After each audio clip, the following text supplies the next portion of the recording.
और कहा पूछना कि बाबा जी में इतना कॉन्फिडेंस कैसे, मतलब उनका कॉन्फिडेंस आपका देख के लोग हिल जाते हैं। कई बार कुछ अलग भी है लेकिन कॉन्फिडेंस ऐसा है कि आदमी सामने वाला वजह सरेंडर मार दे। तो ये कहाँ से कॉन्फिडेंस है बाबा जी? जब आप पढ़ेंगे, जब आप अपना वर्क पूरा करेंगे तो कॉन्फिडेंस तो होगा ही।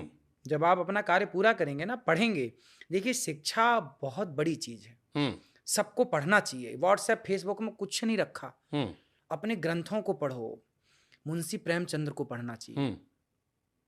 भारत को जानना है तो मुंशी प्रेमचंद्र को पढ़ना चाहिए, ठीक है। और त्रेता को जानना है तो रामायण पढ़ना चाहिए, द्वापर को जानना है तो महाभारत को पढ़ना चाहिए, कलयुग को जानना है तो आदमी पढ़ना चाहिए, रामचरितमानस पढ़ना चाहिए, और वर्तमान के समय को, आज के 100-150 साल तक को जानना है तो मुंशी प्रेमचंद्र को पढ़ना चाहिए ना। हम तो अनिरुद्धाचार्य जी को पढ़ेंगे आज हम बढ़िया मूड में है कि आज हम आपको पढ़ेंगे, आप समझेंगे, जानेंगे। अब आपने जैसे एक बात कही कि हर आदमी के नाम में राम है।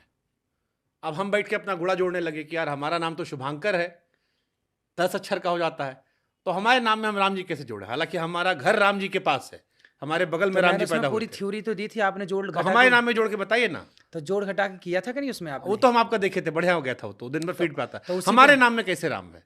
हाँ तो है ना आपके नाम पे, जोड़ के बताइए हमको। शुभांकर हमारा नाम है, अब उसमें 10 अक्षर का नाम है। 10 अक्षर का हो चाहे 12 का आएगा। हाँ, वो जो सूत्र है ना, हाँ, वो मैं सूत्र देख लूं कहाँ है। हाँ, सूत्र लगाने पड़ेंगे, आ जाएगा। ठीक है, फॉर्मूला ही बताइएगा आज हमको। हाँ, फॉर्मूला में बताऊंगा, मैं निकालूंगा भी, ठीक, फिर मैं बताऊंगा। ठीक है, उसका जोड़ घटाना है। हाँ, आ जाएगा आपका, अभी बताऊंगा मैं, हर आदमी के नाम में। हाँ। चलिए आपकी टीम से हम निकलवाएंगे, अभी निकालते हैं वो, इस पर बात करेंगे। हाँ, अच्छा, तो इसका फॉर्मूला बनाया गया है? हाँ, उसका फॉर्मूला वो तुलसीदास जी ने बनाया है। और ये तुलसीदास जी ने कहाँ इसको लिखा था? मैं अभी बताऊंगा, वो लिखा है जी।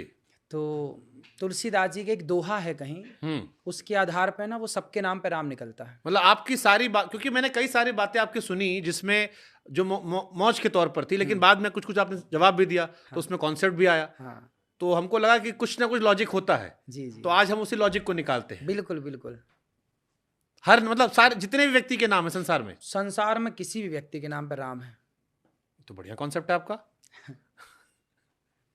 चलिए हम आते हैं उधर, फिर से सवाल पूछ लेंगे। बिल्कुल बिल्कुल। एक सवाल आपने और था कि गाय के दूध और भैंस के दूध में अंतर होता है। हाँ, ये तो हमारे यहाँ भी लोग कहते हैं कि भैंस का दूध तामसी होता है, लेकिन आप वाला कॉन्सेप्ट थोड़ा अलग था।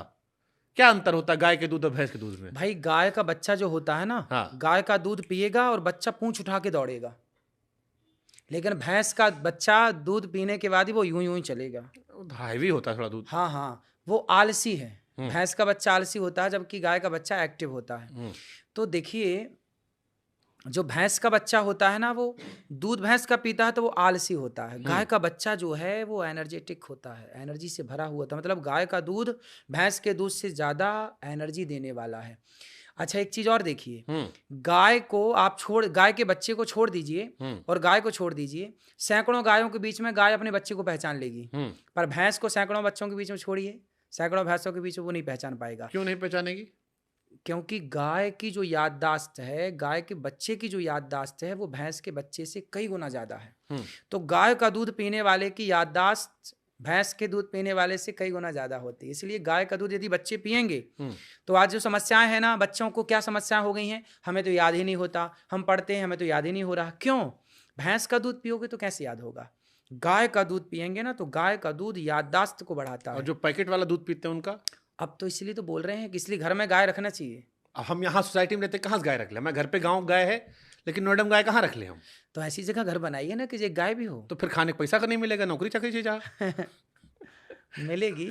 सबको मैनेज करना पड़ेगा। देखिए, यदि आपको बिंदास भारतीय जीवन जीना है तो एक गाय तो होनी चाहिए घर में। मैं अभी पढ़ रहा था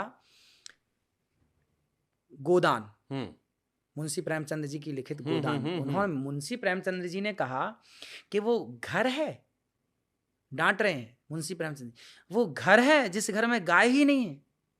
अरे घर की शोभा गाय में, द्वार पे यदि गाय बंधी है तो घर घर है, वरना घर काय का घर है।